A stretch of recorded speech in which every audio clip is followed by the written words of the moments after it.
Hello members, people of the podcast, welcome back to my channel. So let's see how Joan convinces the king. Well, anything to make delay. The king's council advised him against arriving at a decision in our matter too precipitately. He arrived at the decision too precipitately, let's say.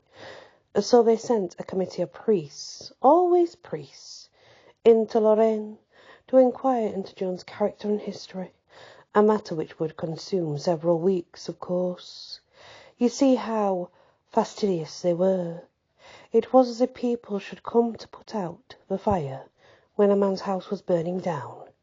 But they waited till they could send into another country to find out if he had always kept the Sabbath or not, before letting him even try to put out the fire. So the days poked along, dreary for us young people in some ways, but not in all, for we had some great anticipation in front of us. We really did.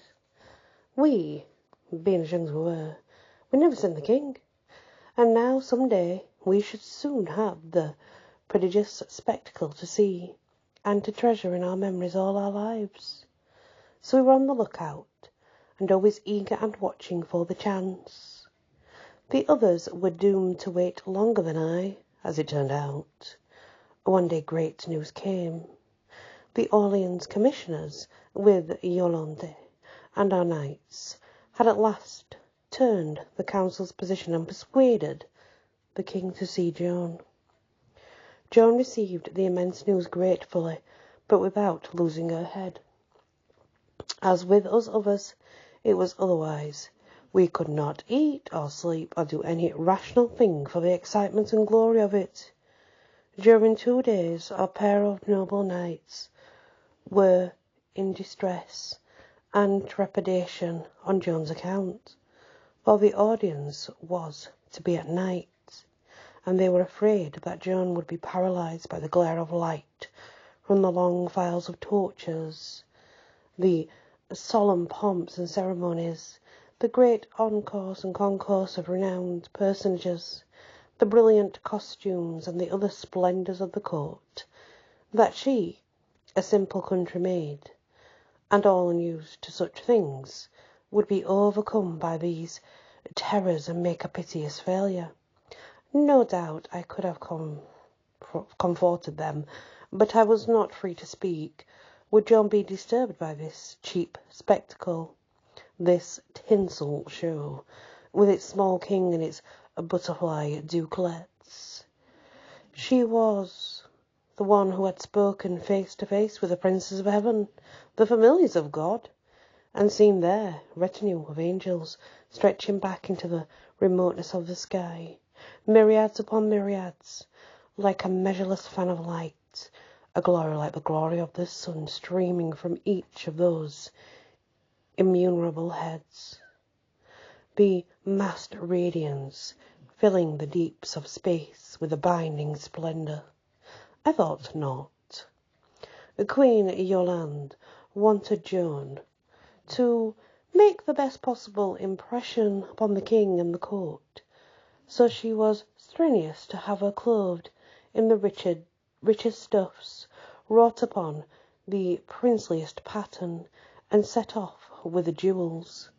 But in that she had to be disappointed, of course, Joan not being persuadable to it, but begging to be simply and sincerely dressed as become a servant of God, and one sent upon a mission of serious sort and great political import. So the gracious queen imagined and contrived that simple and witching costume which I have described to you so many times, and which I cannot think of even now in my dull age, without being moved, just as rhythmical and exquisite music moves on. For that was music, that dress. That it was music, that one saw with the eyes and felt in the heart. Yes, she was a poem. She was a dream. She was a spirit when she was clothed in that. She kept that raiment always, and, well, she wore it several times upon occasions of state, a fair few, and it preserved to this day in the treasure of Orleans, with 2 of her swords and a banner, and other things now sacred because they had simply belonged to Joan.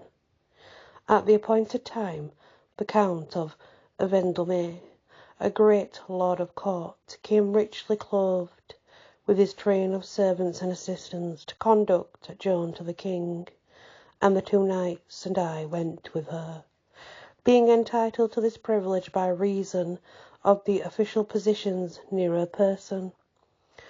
When we entered the great audience hall, all was just as I have already painted it. Here were the ranks of guards in shining armour, polished halberds. The 2 sides of the hall were like flower gardens for variety of colour and the magnificence of costume. Light streamed upon these masses of colour from 250 flambeaux. There was a wide, free space down the middle of the hall, and at the end of it was a throne royally canopied, and upon it sat a crowned and sceptred figure, nobly clothed with blazing jewels. It is true that Joan had been hindered and put off a good while, but now that she also admitted to an audience at last, she was received with honours granted to only the greatest personages. At the entrance door stood 4 heralds in a row, in splendid tabards, with long slender silver trumpets at their mouths, with square silken banners depending from them, embroidered with the arms of France. As Joan and the Count passed by, these trumpets gave forth in unison one long rich note, and, as we moved down the hall under the pictured and gilded vaulting, this was repeated at every 50 feet of our progress, 6 times in all. It made our good knights proud and happy, and they held themselves very erect, stiffened their stride, and looked fine and soldierly. They were not expecting this beautiful and honourable tribute to our little country maid. Joan walked 2 yards behind the Count. We 3 walked 2 yards behind Joan. Our solemn march ended when we were as yet some 8 or 10 steps from the throne. The court made a deep obeisance, pronounced Joan's name, then bowed again and moved to his place among a group of officials near the throne. I was devouring the crowned personage with all my eyes, and my heart almost stood still. It stood still in complete and utter awe. The eyes of all others were fixed upon Joan in a gaze of wonder, which was half worship, and which seemed to say, how sweet, how lovely, how divine. All lips were parted and motionless, which was a sure sign that those people, who seldom forgot themselves, had forgotten themselves now, and were not conscious of anything but the one subject they were gazing upon. They had the look of people who are under the enchantment of a vision. Then they presently began to come to life again, rousing themselves out of the spell and shaking it off as one drives away little by little a clinging drowsiness or intoxication. Now they fixed their attention upon Joan with a strong new interest of another sort. They were full of curiosity to see what she would do, they having a secret and particular reason for this curiosity. So they watched. This is what they saw. She made no obeisance, nor even any slight inclination of her head, but stood looking toward the throne in silence. That was all there was to see at present. I glanced up at Demetz, and was shocked at the paleness of his face. I whispered and said, "What is it, man? What is it?" His answering, a whisper, so weak I could barely catch it. "They have taken advantage of the hint in her letter to play a trick upon her. She will, they will laugh at her. This is not the king that sits there." Then I glanced at Joan. she still gazing steadfastly she was. And not only was she gazing steadfast forward, she was moving steadfast towards the throne, and had the curious fancy that even her shoulders and the back of her head expressed bewilderment. Now she turned her head slowly, and her eye wandered along the lines of the standing courtiers till it fell upon a young man who was very quietly dressed. Then her face lightened joyously, and she ran and threw herself at his feet, and clasped his knees, exclaiming in the soft melodious voice which was her birthright, and was now charged with deep and tender feeling, "God of his grace give you long life, O dear and gentle Dauphine." In his astonishment and exultation, De Metz cried out, "By the shadow of God, it is an amazing thing!" Then he mashed all the bones of my hand in his grateful grip, and added, with a proud shake of his mane, "Now, what have these painted infidels to say?" Meanwhile, the young person in the plain clothes was saying to Joan, "Ah, you mistake, my child. I am not the king. There he is," and he pointed to his throne. The knight's face clouded, and he muttered in grief and indignation, "Ah, it is a shame to use her so. But for this lie she had gone through safe. I will go and proclaim to Hall House what?" "Stay where you are," said Sieur Beltran, made him stop in his place. Joan did not stir from her knees, but lifted her happy face towards the king and said, "No, gracious League, you are he, and none other." De Metz's troubles vanished away then, just melted, and he said, "Verily, she was not guessing, she knew. Now how could she know? 'Tis a miracle. I am content. I will meddle no more, for I perceive she is equal to her occasions, having that in her head, but cannot profitably change the vacancy that is mine." This interruption of his lost me a remark or two of the other talk. However, I caught the king's next question. "But tell me who you are, and what would you—" "I am Joan, Joan the maid, and am sent to say that the King of Heaven wills that you be crowned and consecrated in your good city of Reims, and be thereafter lieutenant of the Lord of Heaven, who is King of France. And he willeth also that you set me at my appointed work, and give me men-at-arms." After a slight pause, she added, her eye lighting to the sound of her words, "For then I will raise the siege of New Orleans and break the English power." The young monarch's amused face sobered a little when this martial speech fell upon that sick air like a breath blown from embattled camps and fields of war, and this trifling smile presently faded wholly away and disappeared. He was grave now and thoughtful. After a little he waved his hand lightly, and all the people fell away and left those two by themselves in a vacant space. The knights and I moved to the opposite side of the hall and stood there. We saw Joan raise a sign. Then she and the king talked privately together. All that host had been consumed with curiosity to see what Joan would do. Well, they had seen, and now they were full of astonishment to see that she had really performed that strange miracle according to the promise in her letter. And they were fully and much astonished to find, also, she was not overcome by any pomps nor splendour, but she was more tranquil and at ease in holding speech with the monarch than ever they themselves had been, with all their practice and experience. As for our two knights, they were infatuated beyond measure with pride in Joan, but nearly dumb as to speech, they not being able to think out any way to account for her managing to carry herself through this imposing ordeal without ever a mistake or an awkwardness of any kind to mar the grace and credit of her great performance. The talk between Joan and the king was long and earnest, and held in low voices. We could not hear, but we had our eyes, and we could note effects, And presently we and all the house noted one effect which was memorable and striking, and has been set down in memoirs and histories and in testimony and the process of rehabilitation by some who witnessed it. For all knew it was big, really big with meaning, though none knew what that meaning was at the time.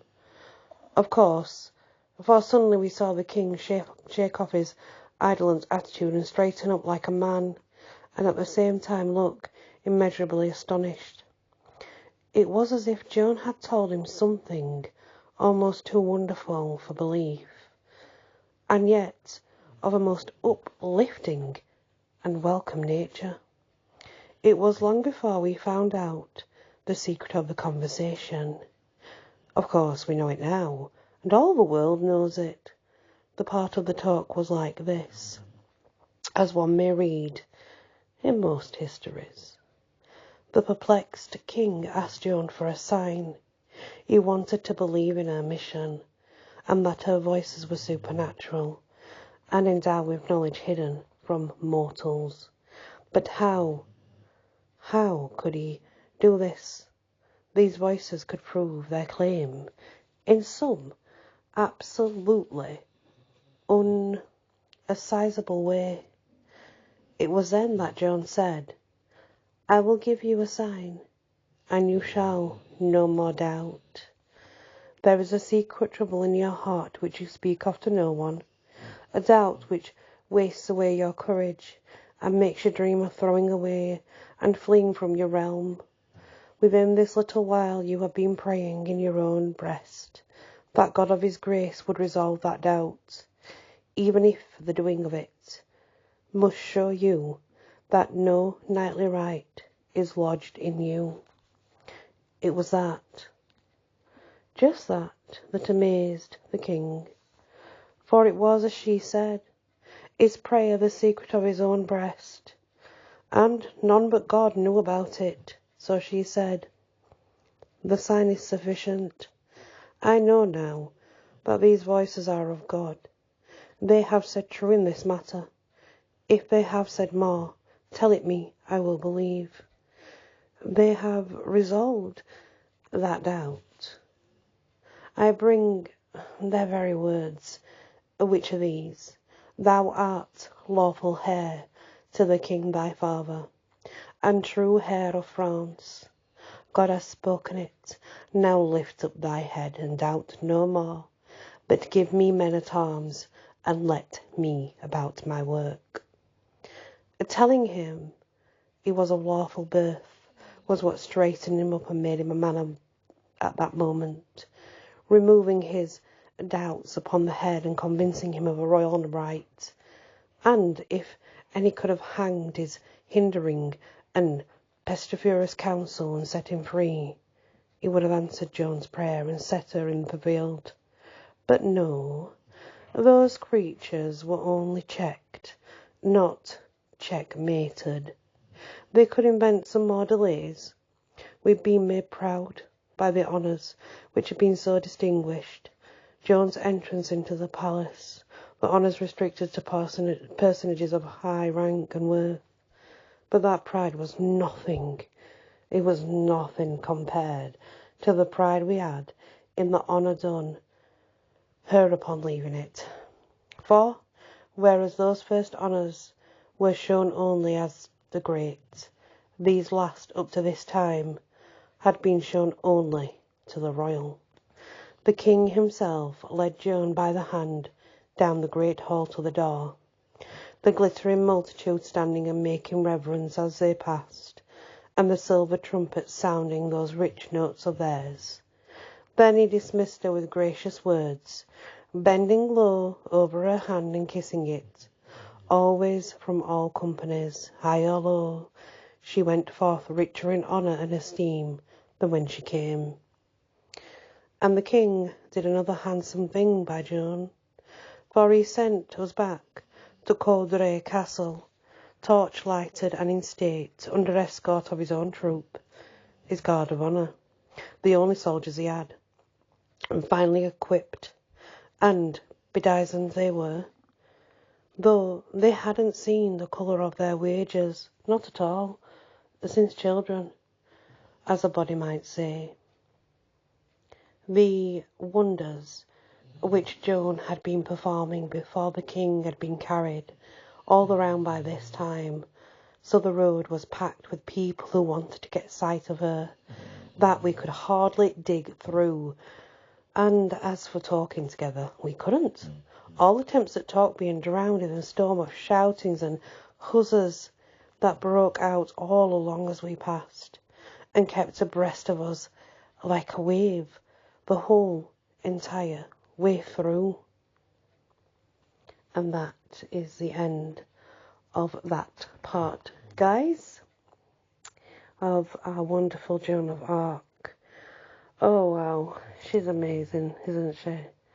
She is amazing, totally. She was a saint, I think. You know, I think she should be a saint now, really. She should be the one that restores proper faith and, you know, glory or whatever. But she's definitely a saint of some kind to me. To me, anyway. And I'm allowed to think that. Like I say, if we look back through history, the English were not so nice. We were really not so nice people. We did some really horrendous things that barely make us humans. In fact, more animals, I think. It's very interesting to read it from this journal's perspective and sort of get in that atmosphere and, you know, in the atmosphere and sort of feel and understand what they must have been going through and how she stayed composed through all this, I'll never know. I mean, she's 17 years old, you know. It's just amazing. It amazes me. I'm just amazed, honestly. Thank you for listening, and many blessings.